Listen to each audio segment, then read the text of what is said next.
was just going to share my zine manifesto that I had mentioned earlier, but I decided I wanted to share a couple other of my favorite quotes about zines and just writing about your life in general that I think might be inspiring because they have been to me. One is a quote from Amy Keller from Emergency Number 5. Fair is fair. Do any of us, the writers, the zinesters, that get up in the middle of the night and write sentences on scraps of paper people, owe anything less? Writing zines is like giving blood for practice. No real reason. Like sleeping on the floor when you have a bed, or riding your bike in a blizzard for money. No good reason at all to risk so much pain and stupidity, except to see what it feels like. And because writing's like blood and that once it's out you can't put it back in. A puddle of bad spirits and liquid iron on the paper and you give it away, it shows. Zine ends. Year ends. You wake up in a different city and you say the same things, but for real this time. This is a little quote from my friend Alan Mostovka, which I hope, Alan, that I'm pronouncing your last name correctly. If I'm not, I apologize. This goes back to what I was saying earlier about, no story is too small. And for my own stories, while I may not live the exciting life others do, I romanticize my past like few others. And I think that's what draws people into a zine. When you can make a walk to the bus stop in your hometown feel as important as Frodo's walk to Mordor, you capture someone's attention for a few pages. You let them in. You take that journey together. You don't write fiction. You just hold on to the details that so many others ignore or forget. The details that make you a good storyteller. When you write about a coffee house, and you tell me about the table by the window with the uneven legs, and how Paula Cole's Where Have All the Cowboys Gone is played twice in the last hour, and how the owner keeps a cage with 3 birds in it, which is so opposite to every other coffee house that has a cat or 2 laying around somewhere. You put me in that coffee house, and that coffee house feels like it matters because it feels real. But you can't make your past, your friends, or your surroundings feel real unless you love them or hate them enough to fixate on those details. And that's all it takes to write a good zine. And finally, this is my zine writing manifesto of sorts.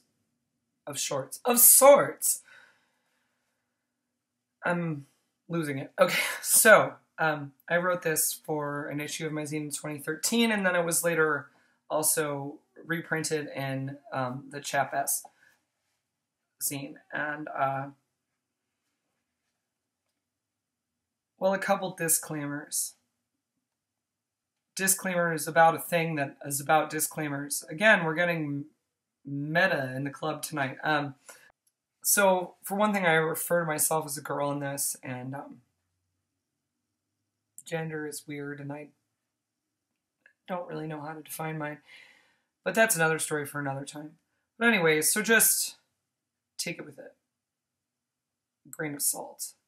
If it applies to you, it can probably apply to you. Gender notwithstanding. Also, I'm going to say that all of this is true, but maybe not all of it really happened. Or maybe it did. You don't meet nice girls in copy shops. For girls, and others, but mostly girls, who write zines. 1. Don't date anyone who requests you be silent, not even if they do it politely, not even if they only hint at it. 2. Write about everyone and everything in your zine, everyone and everything that's important to you. Write about the mixtape your first love made you. Write about bike rides to the lake, about getting drunk and ripping your stockings. Write about the night the moon was the same color as the strawberry kiwi Mad Dog 2020 you were drinking, which also happened to be the same color as the hair of the girl you had a crush on at the time. Write about everyone you've ever fucked and everyone you've ever loved. Write about your traumas, your scars, protests and arrests and abortions. Write about your favorite dress, your favorite hoodie, your favorite pair of shoes. Make your zine a confessional. Make it so personal other people feel a little guilty for reading it, like they've stolen your secret diary. 3. Or don't. Write surreal tales about murder and circus freaks and mermaids. Write poems about magicians and motels. Put disclaimers in your zine. This is fiction. Don't tell anyone that the stories were closer to reality than they might think. 4. Change everyone's names. Give them new names that represent who they are deep down. Dark eyes, calloused hands, the moth boy, barefoot and beautiful, Evan Williams. When they read it, they'll know who they are. If they don't know, they'll ask you. Don't tell them. 5. When your ex-lover comes to you and says, "I can't believe you wrote about me that way. I can't believe you're letting strangers read about our history," say, "I told you from the start you should never fuck a zine writing girl, but you thought I was joking." 6. When your current lover comes to you and says, "How come you never write about me in your zine?" say, "Because I can't ever write about relationships till they're over." Don't say, "That means I'll never be able to write about you," because you know. The fact that they ask that question means it will be over sooner rather than later. 7. When the person you have a crush on reads your zine and stops calling you, think, "Good riddance. If they couldn't handle that, I'm better off without them." Try not to cry. 8.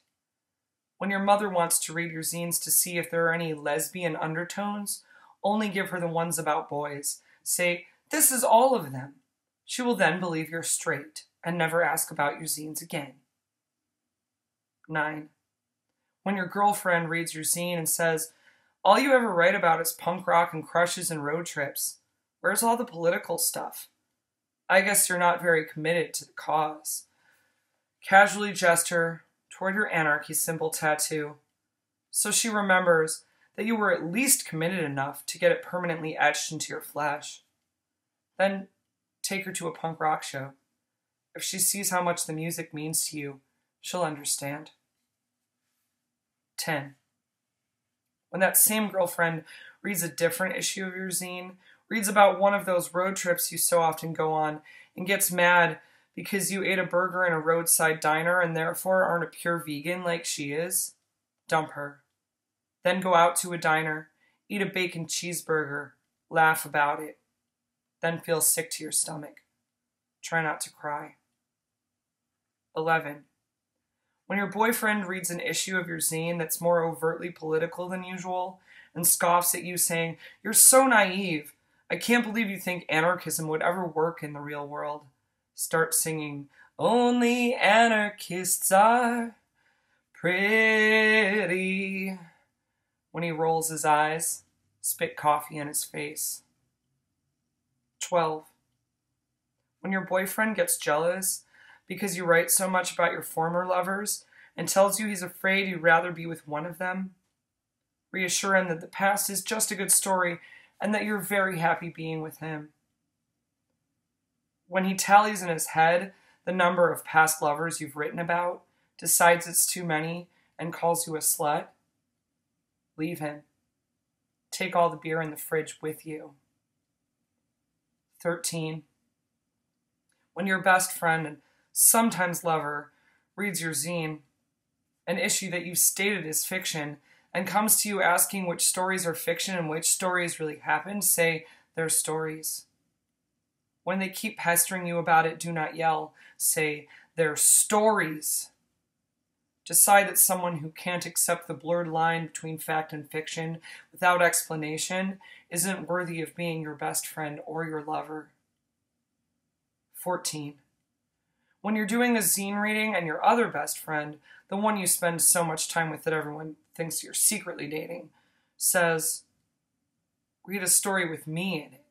Laugh. Say, which one? 15. Finish your next issue. Even if you're terrified. Even if it's the most personal one you've written in years. Finish it. Even if you fear your honesty will get you in trouble. An honest girl is always in trouble.